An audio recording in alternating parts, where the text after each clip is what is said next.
Alô, vou orar. Senhor nosso Deus, queremos te agradecer, Pai, por mais esse domingo, essa aula dominical que vamos ter, que o Senhor possa abençoar, preparar nossos corações, Deus, que a gente esteja disposto a ser transformado pela Tua Palavra. Abençoa o Ronda que vai dar aula também, em nome de Jesus, amém. Amém. Valeu, Léo. Oi, pessoal do Zoom. Eu não estou acostumado, então se eu não olhar para cá, desculpa. Acho que vou acabar olhando mais para cá. Então, eu fiquei com a parte do enredo de salvação, a gente vai continuar no livro. O Isaac, ele falou um pouco da parte inicial, depois teve o Arata, e agora sou eu. Eu fiquei especialmente com a parte de Jesus, né? E só que esse é algo que a gente já ouviu bastante, então eu vou tentar ser um pouco mais direcionado ao tema, que é santidade, que é o tema desse ano, e eu vou focar em um aspecto, para não ser tão amplo, né? Porque sobre Jesus eu posso falar sobre infinitas coisas, né? Então, o enredo da salvação. Falando sobre santidade, muitas vezes, dependendo da forma que a gente entende o que é santidade, a gente pode chegar a conclusões erradas. Então, vou dar 2 exemplos. Quando a gente acha que é tão santo, mas tão santo, que nos achamos cristãos melhores que os demais. Ou, aqui eu fiz um joguinho de palavra, quando a trava do outro é tão grande que nem consigo reparar no meu cisco. E às vezes isso acontece, né? A gente entende santidade de uma determinada forma, que a gente acha que agora nós somos tão santos, que é aquela pessoa que a gente passa a julgar, a gente passa a ser tão vaidoso e tão orgulhoso, que a gente atingiu um nível de santidade tão bom, né? E aí a gente não consegue reparar nos nossos próprios problemas, enquanto a gente fica olhando no que os outros fazem. E a conclusão disso é que isso é a última coisa, menos santidade, né? Então a gente tem que arrumar um pouco o conceito de santidade a partir de Jesus, para a gente entender um pouco melhor o que é santidade. Então, essa é mais ou menos a introdução. Eu vou trazer um pouco do que o Arata disse, só para relembrar, então. Eu fui anotando algumas frases que ele disse, e aí ele terminou mais ou menos a aula falando que santidade não é produzida pela força de nossos braços, o caminho da santidade é a dependência, e precisamos compreender a graça para compreender a santidade. Então, ela não é a força dos nossos braços, ela é um caminho de dependência de Deus, e a gente precisa entender a graça para entender a santidade, né? Então, continuidade. Aí, para introduzir sobre o tema, eu vou falar sobre É um livro que eu queria ler, mas de fato eu não li, porque eu acabei assistindo o filme, e aí ele me deu um spoiler e eu perdi a vontade de ler, né? Mas aí o livro é sobre o Dorian Gray, do Oscar Wilde. E ele era um cara que é uma literatura, né? Então é ficcional. Então nesse livro ele fala sobre um rapaz que ele era muito bonito. E aí em determinado momento o artista, ele entra em contato com o artista, esse artista pinta, faz um retrato muito bem feito dele e o retrato fica muito belo, fica realmente bem parecido com o que ele é. E aí o Dorian, né, o Dorian Gray, ele olha para aquele quadro e fala: caramba, né? Quem dera eu pudesse ser tão bonito assim por tanto tempo na minha vida e nunca envelhecer e nunca acontecer nada comigo. E então, movido pela vaidade, ele fala: nossa, ele começa a refletir isso e no fim das contas, resumindo, ele vende a sua alma e ele consegue isso que ele desejava. Só que qual é a troca? Como funciona? Então, aquele quadro que fica lá pintado, então, em determinado momento, quando ele foi pintado, eles são exatamente a mesma coisa, só que o que deveria acontecer com ele como pessoa, acontece com o quadro. E o que deveria acontecer com o quadro, que era sempre se manter estático e belo e daquela forma, acontece com ele. Então, o envelhecimento ou todas as consequências dos atos dele acontecem com o quadro. Então, é essa troca, acontece essa troca entre ele e o quadro. Só que aí ele passa por influências negativas, ele passa a ter uma vida bem zoada, ele faz várias coisas ruins, imoral, devassa. Só que no fim das contas ele queria manter aquela aparência e fazer o que quisesse, no fim das contas ele queria ser adorado, né? Pela vaidade dele, pela beleza dele, enfim. E só para dar um exemplo, em um determinado momento ele se envolve com uma pessoa, com uma menina, e essa menina ela se apaixona demais por ele. E aí ela larga tudo que ela queria, toda a carreira de sucesso no teatro e vai tentar viver a vida com ele. Aí ele se aproveita dela e depois disso ele fala, bom, eu me impressionava porque você era uma artista lá do teatro, né? Agora que você saiu, tanto faz, né? Não quero mais você. E aí essa mulher se mata. E o que acontece é que ele olha para o quadro depois disso, aí ele vê que o quadro mudou de aparência. Ele estava agora com um sorrisinho maléfico, né? Então ele ia mudando conforme as coisas que iam acontecendo. Mais para frente, lá para o final da vida dele, ele continua do mesmo jeito, mas o quadro ele já está totalmente zoado. Ele está velho e todas as consequências do pecado dele, da vida que ele tomou, ele está representado no quadro, que ele já está meio cadáver, assim, né? Meio bem zoado já. E no fim das contas, de certa forma, a gente é um pouco parecido com ele, né? Nós escondemos nossos retratos de quem de fato somos, e eles estão lá escondidos, bem disfarçado, enquanto nós mantemos nossas aparências perfeitas diante dos demais, né? E por que eu estou trazendo isso? Muitas vezes é assim que a gente entende o que é santidade, né? Que santidade é mostrar uma aparência boa, enquanto a gente acha que a gente é perfeito, e de fato, na verdade, nossa aparência real por trás não é tão bonita assim. Então, o que isso tem a ver com Jesus, né? Porque meus capítulos são sobre Jesus. E isso tem tudo a ver, né? Também com santidade, né? Porque dependendo do que é santidade para nós, seremos mais ou menos parecidos com Dorian Gray. Isso eu vou explicar um pouco no decorrer da exposição. Mas então é importante trazer isso, eu trouxe um pouco dessa introdução, para falar que santidade é um conceito que a gente tem que entender um pouco melhor. Porque se a gente entende errado, no fim das contas, a última coisa que a gente está sendo é santo, achando que a gente é santo, né? Então, eu vou trazer 3 versículos aqui. Gil, você pode ler o primeiro? Bem alto.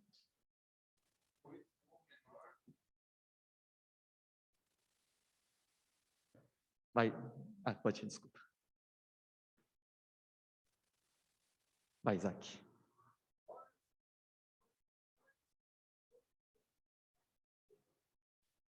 Vai, Tan. Terceiro.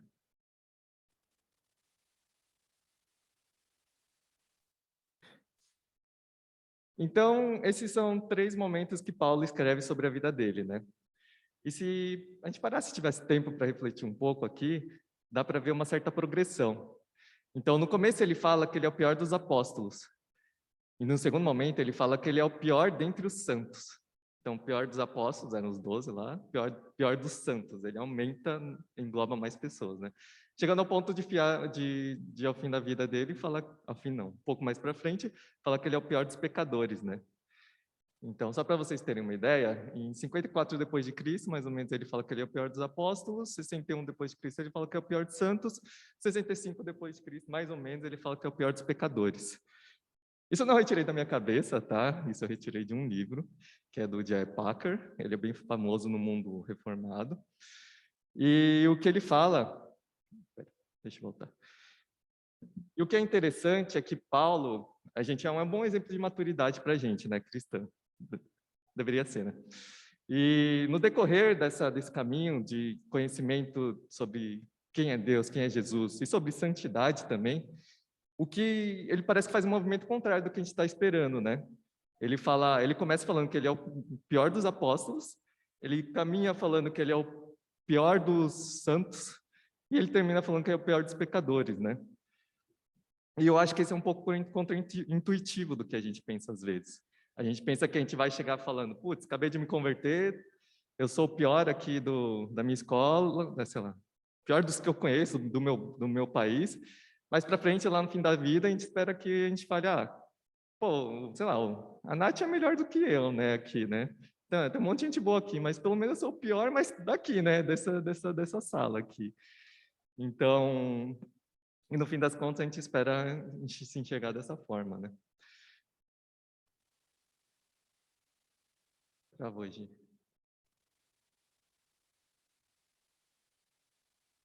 Tá. Então, qual que é o pensamento? O autor, né, o Packer fala sobre isso, né? Ele fala que, na verdade, eu vou ler essa parte. Quanto mais crescemos em maturidade, mais reconhecemos quão miseráveis somos. Quanto mais miseráveis, mais dependentes somos de um Salvador. Quanto mais dependentes, mais santificados somos por Deus.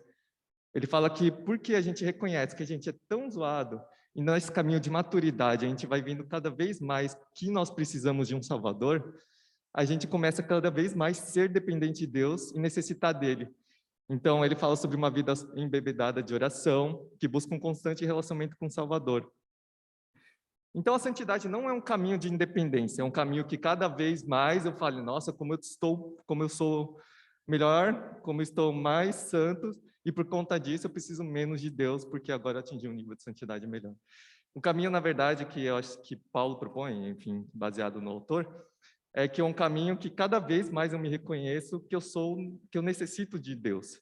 Cada vez mais eu vejo que eu sou ruim, o quão mal eu sou.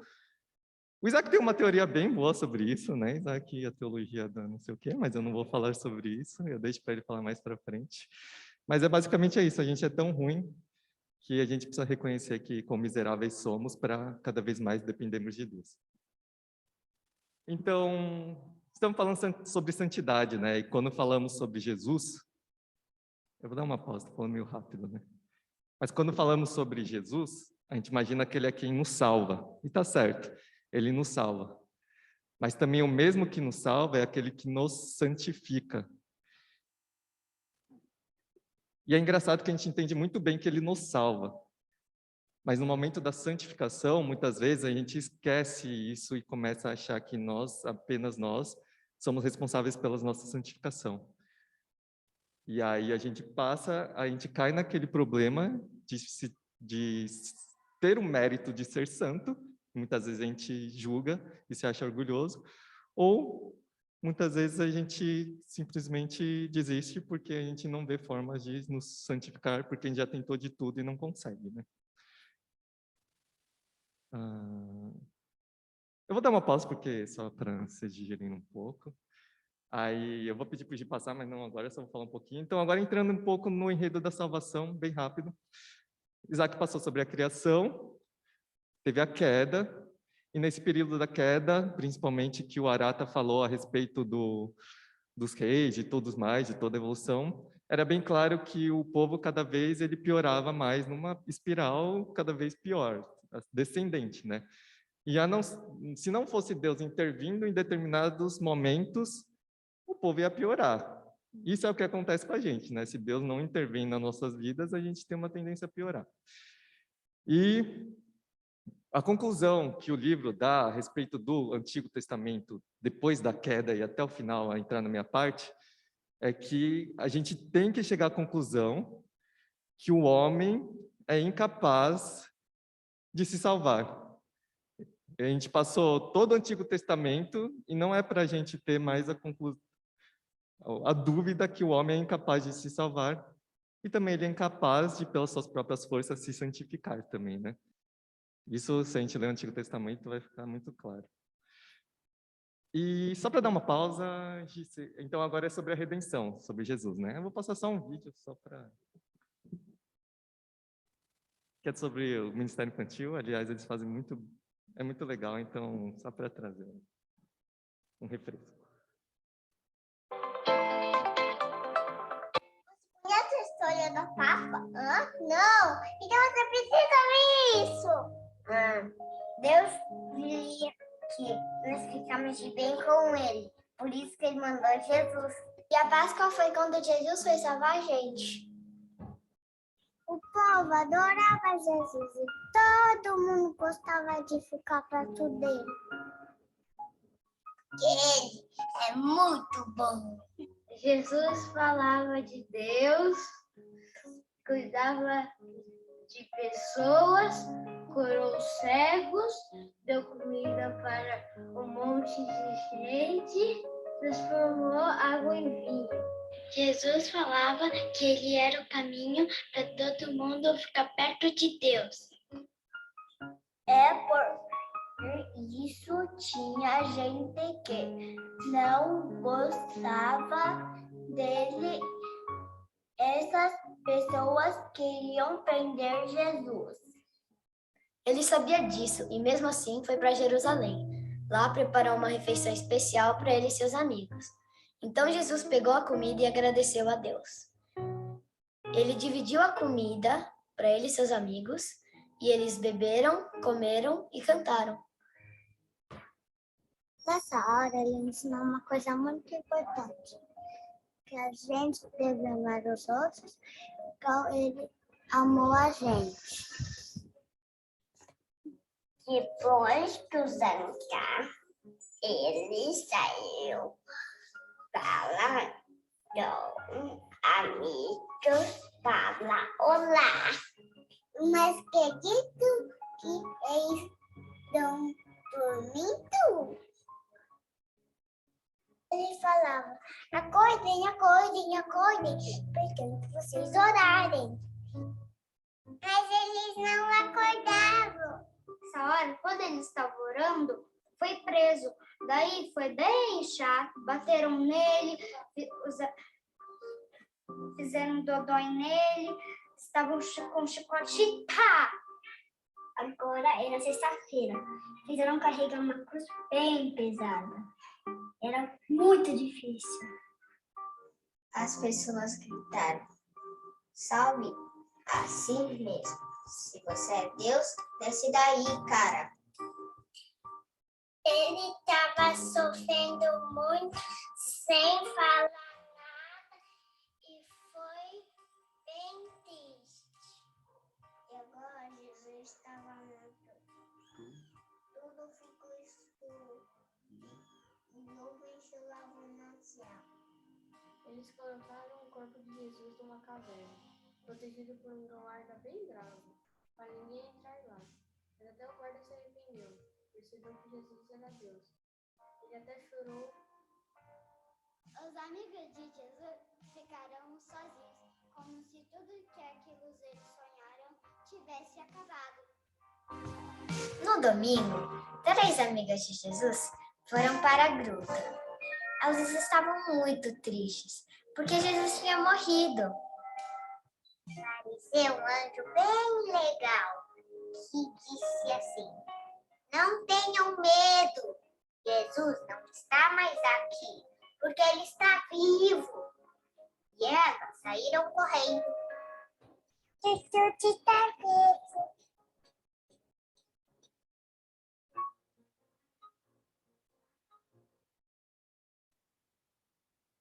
Então, muito mais agradável, né, falar sobre Jesus dessa forma do que eu falando aqui, né? Então, voltando agora ao enredo da salvação. Esse é o que muda.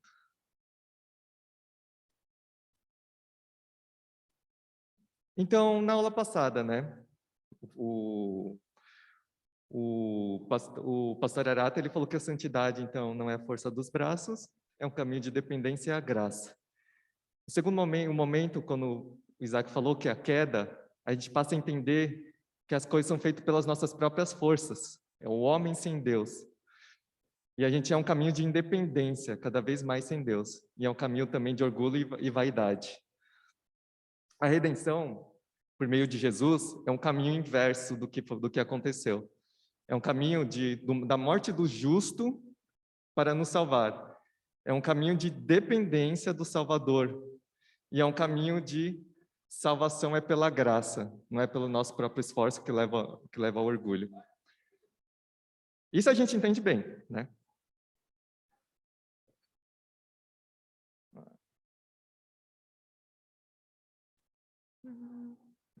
Eu acho que travou. Foi.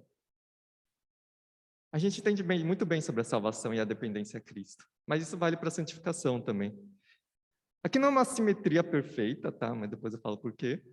Mas a redenção é também a morte do justo para nos santificar. É a dependência de alguém que vai nos santificar. E a santificação também é pela graça. E é claro, aqui há sim nosso papel, né? Há sim uma cooperação entre nossa parte. A Bíblia fala sobre termos sabedoria, sobre fugirmos do pecado, enfim. Mas o agente atuador, o responsável pela nossa santificação, não é outro senão Jesus, e não nós mesmos, né? Então, aquele que nos salva é também o que nos santifica. E, bom, eu já estou para finalizar, falta bem pouquinho. Por que eu estou falando tudo isso? E porque, para mim, tem a ver falar sobre isso quando a gente fala sobre Jesus e santificação, né? Porque se a gente muda um pouco nossas perspectivas a partir do ponto de que Jesus é quem nos santifica, a gente já não consegue cair tanto nesse erro do orgulho e da vaidade de falar, caramba, né? Como eu sou um cristão melhor, nossa, olha como eu sou um santo, e como aquelas pessoas não têm aqueles pecados, tal pessoa tem aquilo, tal pessoa fez aquilo, e a gente enxerga a trava do outro tão grande, enquanto o nosso cisco é tão pequeno, né? A gente já não cai nisso, porque a gente enxerga para a nossa miséria, e quanto mais maduro a gente vai se tornando, mais a gente reconhece quão ruim nós somos de verdade. E aí a gente passa a não cair nesses erros, né? Então, só para finalizar, Dorian Gray, a gente tem alguma coisa dele, sim. Aquele quadro que está lá, de fato, nós somos isso, e a gente tem que olhar para aquilo e ver isso. A gente olha para a gente e a gente tem que reconhecer nossa miséria, que a gente é falido, que o pecado corrompeu o ser humano. E é isso, nós somos falidos e por isso precisamos de um Salvador e de alguém que nos santifique. Mas também a gente tem que se descolar um pouco do que Dorian Gray foi, né? A gente não pode ter a vaidade de esconder aquele quadro e mostrar que a gente agora somos pessoas perfeitas por vaidade, por querer mostrar que somos melhores, né? E na aula passada, o pastor falou sobre o bezerro de ouro, né? Que aí eles estão saindo do Egito, e aí logo que saem eles constroem um bezerro de ouro, e esse bezerro de ouro eles começam a adorar, né? E parece a coisa mais nada a ver do mundo, porque eles foram acabados de ser salvos do Egito, das 10 pragas e coisas infinitas, e passa um tempinho, eles já estão construindo um bezerro de ouro e adorando aquele bezerro de ouro, né? Se você ler assim continuamente, eu tinha até uma amiga que ela tinha se convertido, ela pegou a Bíblia para mim, tipo, riscou toda a Bíblia e falou, mas o que é isso, né? Foi tão rápido. Mas se a gente olha e lê, no final eles acham que eles realmente estão adorando ao Senhor fazendo aquilo daquela forma. Porque no fundo eles constroem aquele bezerro de ouro e eles acham que é uma forma de adorar o Senhor. Só que diferente do povo do Egito, a gente não constrói bezerros de ouro, né? A gente não constrói estátuas de bezerros, né? A gente constrói, às vezes, estátuas nossas de ouro, né? A gente quer construir aquela imagem perfeita e falar, agora me adorem, né? Olhem para mim e me adorem. Ou mesmo eu quero me adorar, né? Por uma perfeição moral, porque eu sou santo, porque eu consegui. E no fim das contas, a gente não constrói bezerros de ouro, mas a gente constrói estátuas de ouro feitas à nossa semelhança, para que as pessoas orem e falem, caramba, você é santo, hein? E a gente deseja ser adorado no fim das contas. Isso é o que o Dorian queria, isso é o que a gente faz de vez em quando, né? De vez em quando não, muitas vezes. E quando a gente está falando de santificação, para mim uma correção na ideia é que, sim, com certeza, no caminho da santificação a gente está cada vez mais parecido com Cristo. Mas por que Cristo produz isso em nós? Mas ao mesmo tempo que a gente caminha numa ascendente, falando cada vez mais parecido com Cristo, isso numa coisa que demora a vida inteira, né? Cada vez mais a gente está também numa curva descendente, porque a gente cada vez mais reconhece nossa falha e reconhece quão miseráveis somos. Então, o caminho da santificação é um caminho de Paulo, que ele começa falando que ele é o pior dos apóstolos e termina falando que ele é o pior dos pecadores, porque ele reconhece quão ruim ele é. E aí ele enxerga que ele precisa de Deus para ser santificado e ele passa a ter uma vida dependente dele, né? E para finalizar, então, o que me marcou muito, na verdade, eu venho pensando a respeito disso há vários anos, né? E o que me marcou, na verdade, foi uma conversa com uma amiga, uma vez que eu tive, que ela era de igreja, né? E aí, em determinado momento, ela cometeu um pecado, ficou evidente para as pessoas. E aí eu fui conversar com ela um dia, né? E ela acabou saindo da igreja e tudo mais. E só que eu fui conversar com ela no almoço e eu perguntei para ela, né? O que você acha que foi o mais falho, assim, né? Da nossa parte do ensino da igreja para você, né? Por que você está saindo da igreja? Por que você não consegue voltar, né? Aí ela falou que eu acho que a coisa mais falha foi que no Ministério Infantil eles me ensinaram que o que é certo, o que deve ser feito, o que é moralmente correto, né? Mas eu não fui ensinada que quando eu errasse havia o caminho do perdão, havia a forma de ser restaurado, né? E eu acho que se a gente compreendesse um pouco mais sobre santificação de maneira correta, a gente conseguiria olhar para ela conseguiria primeiro entender que ela é falha e que havia sim um caminho de restauração e que sim, nós somos isso, ruins, miseráveis, caídos, mas há um caminho de restauração por meio de Jesus. E talvez a igreja ou nós a gente conseguisse também dar um apoio e falar, não, tudo bem, isso nós somos todos caídos, vamos andar junto e vamos nos voltar para Jesus e nos restaurar com Ele por meio dele, né? Então, para finalizar, é tudo sobre Jesus, a santificação é sobre Jesus, e por isso que a salvação também é sobre Jesus, por isso que é tão belo falar a promessa em Isaías, né? Porque um menino nos nasceu, um filho nos foi dado, e o governo está sobre os seus ombros, ele será chamado maravilhoso, conselheiro, Deus poderoso, Pai eterno, príncipe da paz. Ele dará luz a um filho, esse daqui já é Mateus. Ela dará luz a um filho, falando de Maria, né? E lhe porás o nome de Jesus, porque ele salvará o povo dos seus pecados. Ele não apenas nos salva, nos perdoando, mas ele também nos salva constantemente, e é ele quem promove a santificação. Então, valeu, gente, eu acho que é isso. Eu vou terminar com uma oração, para finalizar. O Isaac tem Eu vou falar para vocês aqui que o Ronda falou do meu pensamento, né? Eu acho que é muito bom, é que eu não vou poder falar isso num culto, mas a teologia que eu formei é a teologia do cocô.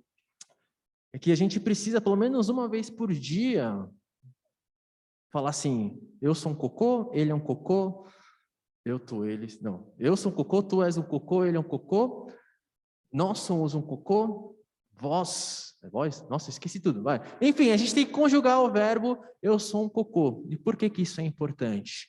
Porque, cara, quando a gente se acha mais, a gente precisa lembrar que nós somos um cocô. Isso precisa ser um negócio importante. E quando a gente acha que o outro é muito bom, a gente também precisa lembrar que ele é um cocô, porque senão a gente vai acabar achando que, sei lá, a gente vai achar que ele que eu sou muito ruim e não tenho solução. Mas, na verdade, todo mundo é farinha do mesmo saco, tá? Então, essa é a teologia que eu falei para o Ronda. Isso evita muita coisa, evita baixa autoestima, né? Porque todo mundo é a mesma coisa. Isso evita o orgulho, porque a gente entende que quando a gente é bom, na verdade, a gente não passa de ser uma coisa ruim. Então, era isso que eu tinha falado para o Ronda. Acho que vale muito a pena a gente sempre lembrar disso, né? Que todos estão no mesmo saco e o único que está num saco diferente é Cristo, né? Então, era só isso que eu queria falar para vocês. Eu vou terminar com uma oração já também. Pai querido, muito obrigado, Senhor, por esse dia. A gente agradece porque o Senhor nos deu o caminho da santificação. É um caminho que com certeza nós não vamos conseguir alcançar com as nossas próprias pernas, mas sim através de muita dependência do Senhor.